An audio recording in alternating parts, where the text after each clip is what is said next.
What is up, people? It is FYGP, and today I wanted to talk about, what occurred over the last couple of months in Afghanistan.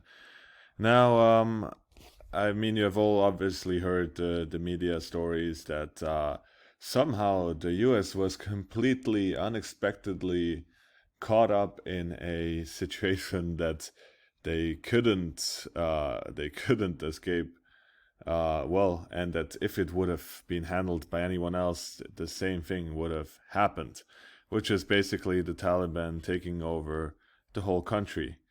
Now, I don't think that these things happen by coincidence. I don't think that the US intentionally leaves behind 85 to 90 billion worth in military equipment to its alleged, enemy.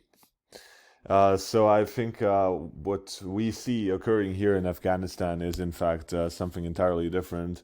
I think it's most likely that the U.S. Saw that the fragile government couldn't control the country at all or keep it together, so they just the elements, some elements in the U.S. government, such as the CIA, probably just allied themselves. Chose a new ally in the Taliban, and they said this is going to be a way better deal for us than the fragile government that was in place before. Now, obviously, the government was highly corrupt, but who made all of that corruption possible? Well, it was all of the U.S. money that was thrown at Afghanistan for 20 years. Now, this is obviously just scratching the surface right here, but I believe that the U.S. has spent 2 to 3 trillion on Afghanistan. Well, Al Jazeera right here says since 2001, the United States has spent 2.26 trillion in Afghanistan. The cost of war projects at Brown University calculates an investment that has yielded a chaotic, humiliating end to America's longest war. So, 2 to 3 trillion they spent on there. Now, nobody will tell you where the money went to. Most likely, most of the money went to defense contractors and then probably to Afghan warlords who they used to pay off using all kinds of methods. US spent 300 million a day, if you want to take it like this: 300 million a day on the war in Afghanistan for 20 years, and didn't accomplish the goal of nation building or anything, but they accomplished the goal of transferring $2.26 trillion, according to Al Jazeera, or Brown University, I should say, to the military industrial complex and some random warlords in Afghanistan, which is obviously not a nice picture at all. And of course, Afghanistan was the world's number one producer of opium right before the US invasion, which happened after 9/11. The false flag, 9/11, of course, brought us all into Afghanistan. Not only the United States, but a lot of other Western countries as well. People tend to forget that. But right before 2001, the Taliban, in fact, banned, heroin, and heroin production dropped significantly, as you can see by this graph right here. This is in green. You have the Afghan heroin production compared to the rest of the world from 1990 to 2020. So you can see Afghanistan was always the number one producer of heroin in the world. Now, after that, what do you know? The US comes in and heroin production skyrockets again. And it has, it increased, in fact, compared to before the U.S. invasion of Afghanistan. So obviously the U.S. and the Afghan security forces were guarding the opium fields in Afghanistan for 2 decades. And here you have, for example, a U.S. Soldier guarding opium fields. And the reason they gave for that is that they didn't want to let the farmers join the Taliban. And if they didn't guard their fields, which used to be regularly burned down or they used to be regularly extorted by the Taliban, then the farmers would join the Taliban. So that's why they had to guard the opium fields.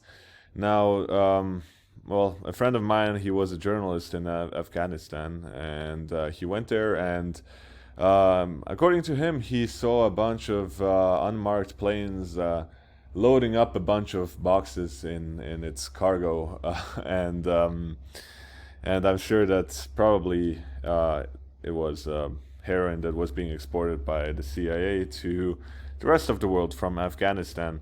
And this is not a conspiracy theory. This is pretty much proven. You can all look it up. So another thing Afghanistan has is, well, according to CNN, 1 trillion worth of minerals. According to some other sources, even 2 to 3 trillion worth of minerals. And the headline that CNN writes right here is, the Taliban are sitting on 1 trillion worth of minerals the world desperately needs. Oh, the world. You mean the oligarchs that CNN is funded by, for example, they need it. I'm sure that you're not looking out for the interests of the world in large, or starving people all around the world. You're obviously not looking out for it. So maybe we can take a look at this video. This is basically just a preamble to what exactly occurred in Afghanistan. It's just the first part of a series I tend to make to basically shed a bit of light on what was going on there and what is going on. But we first got to start with the reasons why the US was there in the first place, which is Afghanistan's huge mineral wealth and the opium trade, as well as its strategic position in the middle of Asia, and obviously close to Iran, so they could threaten Iran from Afghanistan and from Iraq. They encircled Iran, basically. It was close to Pakistan, China, and the Central Asian republics, ex-Soviet republics in Central Asia. So Afghanistan was of huge significance since the 1970s and 80s for the United States, when they first actually started getting involved in Afghanistan. Now, many of you people might not, well, a few people who are new maybe to this channel might not know, but Osama bin Laden was a CIA asset for a long time in the 1980s, and he was armed by the United States to fight the Soviets. The US created the Mujahideen. They gave them all the weapons they needed, all the Stinger missiles to shoot down Soviet helicopters and tanks. And, well, they created the terrorists in most of the cases, which is another major theme in all of these regime change wars or resource wars, as was the war in Afghanistan. Or the war on terror, in fact. I mean, they create the terrorists, then they have to say, oh, these terrorists are so evil, we have to go into this country and defeat them. And then basically what do you know? They just spring up again from somewhere and take over the entire country again. The Taliban, right? So I want to take a look at this August 19, 2021 video by CNN. Without any further ado. Okay, there's some commercials, obviously, from CNN. We just gotta sit through this, but I'm sure that they are gonna tell us all about the resources that Afghanistan had. Now, should be over in a second, this commercial, so sorry. Obviously, they're sponsored by Huawei. And Claire, there is a delicate balance here, right? Okay, here Understandably, the IMF won't hand over the money to the Taliban, but there's a risk here, right? That this is going to hurt Afghans in general. Yeah, this is a serious consideration. Yeah, the people at CNN are so concerned about the fate of the Afghans. In some ways, precedents for this. In February this year, they froze aid to Myanmar after the military seized power there. In 2019, Venezuela was cut off after the majority of the IMF's members failed to recognize the Maduro government. And that's usually how this works. Oh, Venezuela was cut off from the IMF, Of yeah. members or exactly. voting. That's what happens to U.S. enemies, right? Power within the IMF that votes not to recognize a government for aid to be cut off. But if you look closely at the IMF statement, it says there is currently a lack of clarity within the international community. I'm sorry, there's no video for this. I'm so sorry. This is actually not the video. This is another video. IMF cuts off spending, but here we go.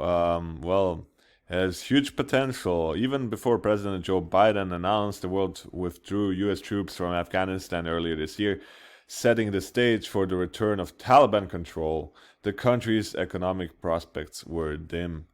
And now he goes into how basically the economic prospects were dim, but that there's even more obstacles right now. Right now minerals generate just 1 billion in Afghanistan per year, according to Khan. He estimates that 30 to 40% has been siphoned off by corruption as well as by warlords and the Taliban, which have presided over small mining projects. So there we have it. An opportunity for China to come in, right? The Chinese, they came in and they basically were the first to meet the new Taliban leaders. So obviously there's a bunch of lithium there and rare earth minerals, and obviously they are quite desirable because you need them to build any sort of computers and smart technology. So what other things do we have? Fact box: what are Afghanistan's untapped minerals? I will obviously reject the cookies.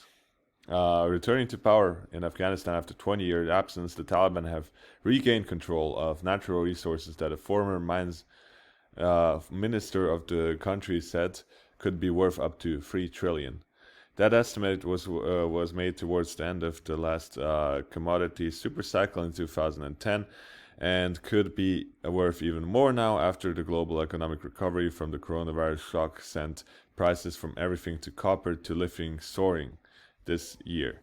Afghanistan is rich in resources like copper, gold, oil, natural gas, uranium, bauxite, coal, iron ore, rare earths, lithium, chlorium, lead, zinc, gemstones, talc, sulfur, travertine, gypsum, and marble. Below is a breakdown of some of Afghanistan's key resources. So copper, obviously, there's a bunch of resources there, and here's I think a map of deposits in Afghanistan.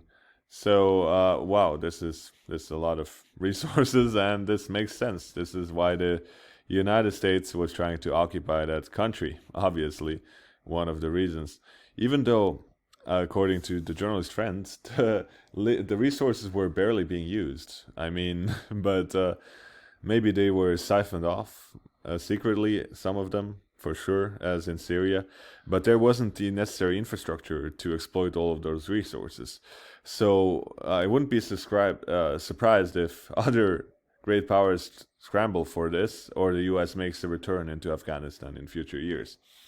We'll see. What happens is the first part, this kind of the reasons why the US was there in the first place for 20 years. It has nothing to do with 9/11 or terrorism or fighting terrorism. It's just about the opium, the resources, and obviously the war on terror and to propagandize the people abroad, at home and abroad in Europe about the war on terror. That's why the US was there, and many other European countries too. So see you guys in the next part. This is FYGP tuning out.